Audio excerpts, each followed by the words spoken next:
여러분, 혹시 2026년에 여러분의 지갑이 뻥 뚫릴 수도 있다는 사실 알고 계셨나요? 상상해보세요. 열심히 일해서 마련한 소중한 부동산을 팔았는데 세금으로 무려 82.5%를 떼어간다면 과연 어떤 기분이 들까요? 네, 맞아요. 이건 단순한 경고가 아니라 2026년 5월 9일부터 다주택자들에게 현실이 될 수 있는 아주 무서운 이야기입니다. 대체 무슨 일이 벌어지는 건지, 왜 이런 엄청난 세금 폭탄이 터지게 되는 건지 지금부터 저와 함께 아주 쉽고 친절하게 파헤쳐 봅시다. 절대 놓치지 마세요. 이 중요한 정보는 여러분의 소중한 자산을 지키는데 필수적인 지식이 될 테니까요. 자, 그럼 본격적으로 2026년 5월 9일 이후 다주택자 양도소득세 중과세 재시행이라는 뜨거운 감자에 대해 이야기해 볼 시간입니다. 이 소식을 처음 접하는 분들은 아마 깜짝 놀라셨을 텐데요. 아니, 82.5%라니 도대체 이게 말이 돼? 라고 생각하실 수 있습니다. 저도 처음에는 눈을 비비고 다시 봤다니까요. 하지만 슬프게도 이건 단순한 루머가 아니라 정부에서 공식적으로 발표한 내용이랍니다. 특히 부동산 시장에 관심이 많으신 분들이나 이미 여러 채의 집을 소유하고 계신 분들이라면 더욱 귀를 쫑긋 세우고 들어주셔야 할 아주 중요한 정보라고 할 수 있습니다. 이 정책의 시행은 단순히 세금 몇 푼 더 내는 문제가 아니라 부동산 시장의 판도를 뒤흔들고 개인의 재산 증식 계획에 근본적인 변화를 요구할 수도 있기 때문입니다. 지금부터 우리가 알아볼 내용은 여러분의 미래 자산 계획에 직접적인 영향을 미칠 수 있으니 심각하게 받아들이고 신중하게 접근해야 합니다. 이 82.5%라는 숫자가 어떻게 나오게 되는지 궁금하시죠? 아주 간단하고 명확하게 설명해 드릴게요. 원래 부동산을 팔아서 생긴 이득, 즉 양도 차익에 대해서는 기본 세율이라는 게 적용됩니다. 이 기본 세율은 양도 차익의 크기에 따라 달라지는데 대략 6%에서 45% 사이를 오가는 누진 세율 구조를 가지고 있습니다. 양도 차익이 커질수록 높은 세율이 적용되는 방식이죠. 그런데 다주택자, 다시 말해 집을 여러 채 가진 분들이 조정 대상 지역 내의 주택을 팔게 되면 여기에 추가로 세금이 더 붙게 돼요. 이걸 바로 중과세라고 부르죠. 중과세율은 주택수에 따라 달라지는데 2주택자에게는 기본 세율의 20%포인트가 가산되고 3주택 이상인 분들에게는 무려 30%포인트를 더 얹어서 세금을 매긴다는 겁니다. 여기에 지방세가 국세의 10% 비율로 추가됩니다. 예를 들어 최고 기본세율 45%에 3주택자 중과세 30%포인트를 더하면 75%가 되고 이 75%에 대한 지방세 7.5%, 즉 75%의 10%까지 합쳐지면 최종적으로 82.5%라는 어마어마한 숫자가 나오게 되는 겁니다. 정말 엄청나지 않나요? 상상만 해도 등골이 오싹해지는 기분입니다. 이런 높은 세율은 실질적으로 양도 차익의 대부분을 세금으로 내야 한다는 것을 의미하며 부동산 매각을 통한 이익 실현을 매우 어렵게 만들 수 있습니다. 이 중과세 제도는 사실 원래부터 있던 건데요. 잠시 유예되었다가 다시 부활하는 겁니다. 과거 부동산 시장 과열을 막기 위해 시행되다가 시장 상황 변화에 따라 2022년부터 잠시 쉬어가던 중과세가 2026년 5월 9일부터 다시 칼을 뽑아드는 것이죠.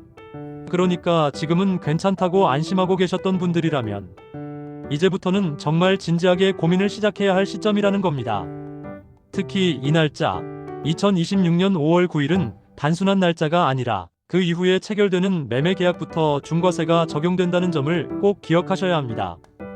다시 말해, 이 날짜를 기준으로 계약 체결 시점이냐, 아니냐에 따라 세금 부담이 천양지차로 달라질 수 있다는 이야기입니다. 단 하루 차이로 희비가 엇갈릴 수 있는 만큼 정말 철저한 준비와 정확한 정보 확인이 필요하겠죠.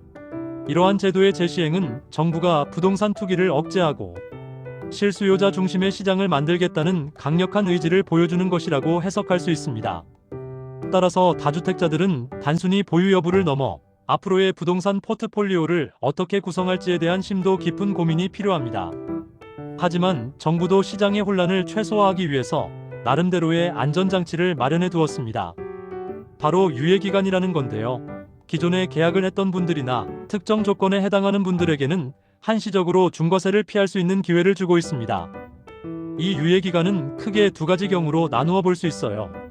첫 번째는 기존 조정 대상 지역, 그러니까 강남구, 서초구, 송파구, 용산구처럼 우리가 흔히 말하는 강남 4구에 속하는 지역들입니다. 이 지역에 집을 가지고 계신 분들은 2026년 5월 9일까지 매매 계약을 체결하고 그 계약일로부터 4개월 이내에 양도를 완료하면 중과세를 피할 수 있습니다. 예를 들어 2026년 5월 1일에 계약을 했다면 9월 1일까지는 잔금 처리와 등기를 마무리해야 한다는 거죠. 하지만 여기서 끝이 아닙니다. 매수인은 토지거래 허가일로부터 4개월 내에 실거주 목적으로 입주해야 하고 이후 2년간 실거주 의무까지 지켜야 합니다. 집을 사는 사람 입장에서도 만만치 않은 조건이라는 것을 알 수 있죠. 이러한 조건은 단순히 매물을 팔게 하는 것뿐만 아니라 실거주 목적의 거래를 유도하려는 정부의 의지가 담겨 있습니다. 두 번째 경우는 신규 조정 대상 지역입니다. 2025년 10월 16일에 새로 조정 대상 지역으로 지정될 예정인 지역들이 여기에 해당하는데요. 이 지역의 다주택자들은 계약일로부터 6개월 이내에 양도를 완료하면 중과세를 피할 수 있습니다. 기존 조정 대상 지역보다 2개월의 여유가 더 주어지는 셈이죠. 이러한 유예 기간은 다주택자들이 자신의 상황을 정리하고 전략을 세울 수 있도록 시간을 벌어주는 역할을 합니다. 이 기간 동안 시장 상황을 면밀히 분석하고 자신의 주택 포트폴리오를 재점검하여 최적의 매도 시점을 결정하는 것이 중요합니다. 하지만 이 기간이 영원히 지속되는 것은 아니니 주어진 기회를 놓치지 않고 현명하게 대처하는 것이 무엇보다 중요하다고 할 수 있겠습니다. 유예 기간을 어떻게 활용하느냐에 따라 세금 부담이 크게 달라질 수 있으므로 전문가의 도움을 받아 신중하게 판단해야 합니다. 이 기간 동안의 선택이 여러분의 재산에 엄청난 영향을 미칠 수 있기 때문입니다. 여기서 또 한 가지 중요한 점은 바로 임차인 보호에 관한 내용입니다. 다주택자들이 집을 팔고 싶어도 세입자 때문에 바로 팔지 못하는 경우도 종종 생기잖아요. 세입자의 주거 안정을 보장하는 것은 중요한 사회적 가치이므로 정부는 이러한 상황을 고려하여 임차인을 보호하기 위한 조치도 마련했습니다. 만약 2026년 2월 12일까지 체결된 임대차 계약이 있는 경우 매수인의 토지거래 허가제상 실거주 의무가 2028년 2월 11일까지 유예됩니다. 그러니까 매수인이 당장 입주하지 않아도 세입자의 계약 기간 동안은 기다려줄 수 있다는 뜻이죠. 이는 세입자에게 갑작스러운 이주 부담을 덜어주고 매도자에게는 임대차 계약 잔여 기간으로 인한 매도, 애로사항을 일부 해소해주는 효과가 있습니다. 또한 주택담보대출을 받으면서 전입신고 의무가 생기는 경우에도 이 부분이 완화될 수 있다고 하니 다주택자 입장에서는 매도 시기를 조절하는데 조금이나마 숨통이 트일 수 있는 부분입니다. 하지만 이 역시 기간이 정해져 있으니 모든 사항을 꼼꼼하게 확인하고 계획을 세우는 것이 중요합니다. 임차인 보호 조치는 시장의 혼란을 줄이고 사회적 약자를 배려하는 차원에서 매우 중요하지만 동시에 매도자 입장에서는 매각 시기와 가격 결정에 영향을 미칠 수 있는 요인이 됩니다. 그리고 이 모든 정책의 기준이 되는 무주택자에 대한 정의도 명확하게 알아두셔야 합니다. 이 정책에서 무주택자를 판단하는 기준은 토지거래 허가를 신청하는 날과 대출을 신청하는 날, 이때 주택을 단 한 채도 보유하지 않은 사람을 무주택자로 본다는 겁니다. 주택의 소유 여부는 등기부등본상의 소유권을 기준으로 판단하며 배우자와 직계존비속 등 세대원 전체의 주택 소유 여부를 합산하여 판단하게 됩니다. 만약 이 기준에 해당하지 않는다면 당연히 정책의 혜택을 받을 수 없게 되겠죠. 그러니까 혹시라도 자신은 무주택자라고 생각했는데 아주 작은 지분이라도 어디에 주택을 가지고 있었다면 낭패를 볼 수 있으니 자신의 주택 소유 여부를 정확히 파악하는 것이 필수적입니다. 괜히 어설프게 판단했다가 큰 손해를 볼 수도 있으니 말이에요. 특히 아파트 분양권이나 오피스텔 등 주거용으로 사용될 수 있는 다양한 형태의 부동산도 주택수에 포함될 수 있으므로 전문가와 상의하여 자신의 정확한 주택 보유 현황을 파악하는 것이 중요합니다. 자, 그럼 이제 가장 중요한 질문을 던져볼 시간입니다. 이러한 양도세, 중과세 재시행 조치가 과연 우리 부동산 시장에 어떤 영향을 미치게 될까요? 많은 전문가들은 이 정책이 다주택자들에게는 매도, 증여, 아니면 계속 보유할지 심각한 전략 재편의 기로가 될 것이라고 예측하고 있습니다. 정부의 입장은 명확합니다. 주택시장에 잠겨있던 매물을 시장으로 나오게 유도해서 주택 공급을 늘리고 이를 통해 집값을 안정화하겠다는 것이죠. 양도세를 무겁게 매기면 다주택자들이 집을 계속 가지고 있기보다는 세금 부담을 피하기 위해 팔려고 할 테니 매물이 늘어날 것이라는 계산입니다. 정부는 이를 통해 시장의 유동성을 공급하고 실수요자들이 주택을 구매할 기회를 확대하고자 합니다. 이러한 정책은 주택 투기를 억제하고 부동산 시장의 건전성을 회복하는 데 기여할 수 있다는 긍정적인 측면도 가지고 있습니다. 하지만 늘 그렇듯이 정책이라는 것이 의도한 대로만 흘러가지는 않습니다. 일각에서는 양도세 중과가 오히려 거래 위축으로 이어질 수 있다는 우려도 제기하고 있어요. 아니, 세금 폭탄을 맞으면서 누가 집을 팔겠어? 차라리 안 팔고 말지. 라는 심리가 작용할 수 있다는 거죠. 만약 매도하려는 사람들이 줄어들면 시장의 매물은 더 귀해지고 결과적으로는 집값이 다시 오르는 역효과를 낼 수도 있습니다.